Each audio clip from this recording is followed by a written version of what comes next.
First, put a quick shout out for noblegoldinvestment.com. That's www.noblegoldinvestment.com. The U.S. dollar has lost 85% of its value since the 1970s when the dollar decoupled from gold. And the government seems to be bent on continuing that tradition. From now until after the next elections, the government can print as much money as it wants. The last time they did that, inflation went up 9%.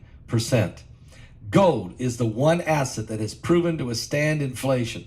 Invest in gold with Noble Gold Investments. You will also get a 24 karat gold coins, 1/4 of an ounce gold standard coin for free. If you set up a gold or silver IRA or roll over that 401k, let them help you at noblegoldinvestment.com.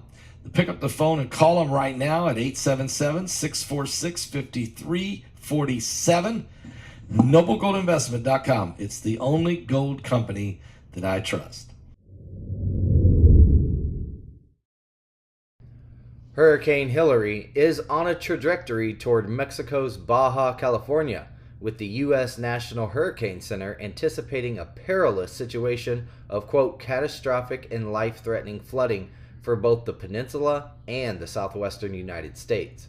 The hurricane is projected to traverse the border as a tropical storm on Sunday, the Associated Press has reported. Preparations are in full swing, even as far north as Los Angeles, where authorities are working to relocate the homeless from the streets, establish shelters, and organize evacuation strategies.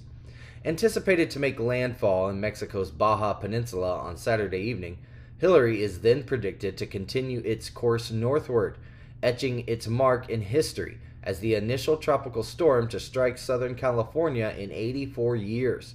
The U.S. National Hurricane Center has released tropical storm alerts and potential flood warnings that span across a wide expanse of Southern California, encompassing the Pacific coast, interior mountains, and deserts.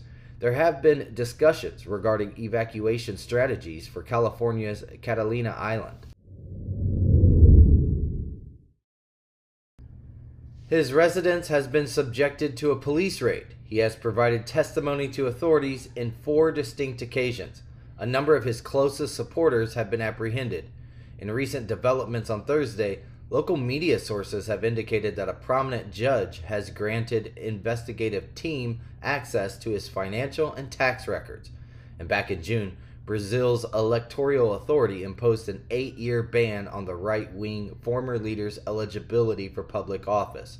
Presently, Jair Bolsonaro's burgeoning legal predicaments have introduced the possibility that he might eventually confront arrest and potential incarceration, Yahoo News has reported.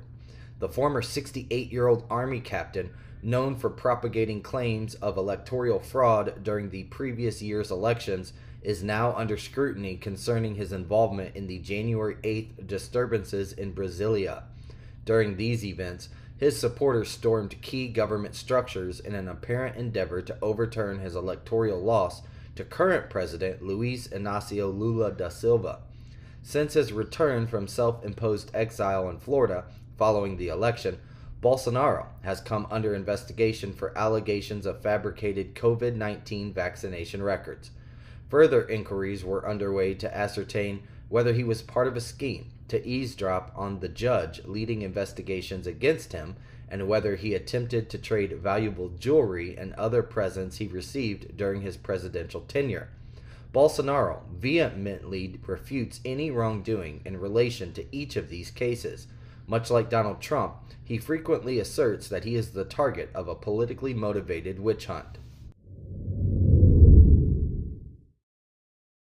China's military has announced plans to conduct joint combat readiness patrols in the vicinity of Taiwan, a move that serves as a cautionary message directed at the island's democracy.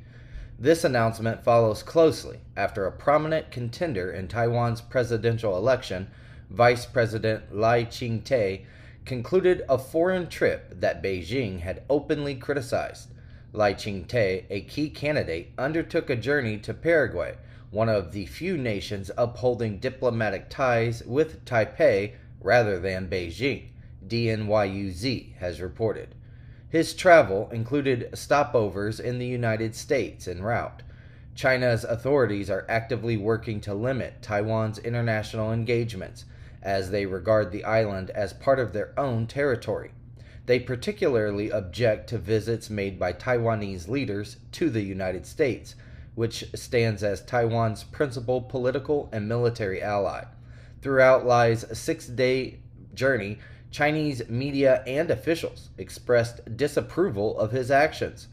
Lai represents Taiwan's ruling Democratic Progressive Party, which advocates for the assertion of Taiwan's unique identity and sovereignty, an approach that Beijing sees as a challenge to its territorial claims over the island.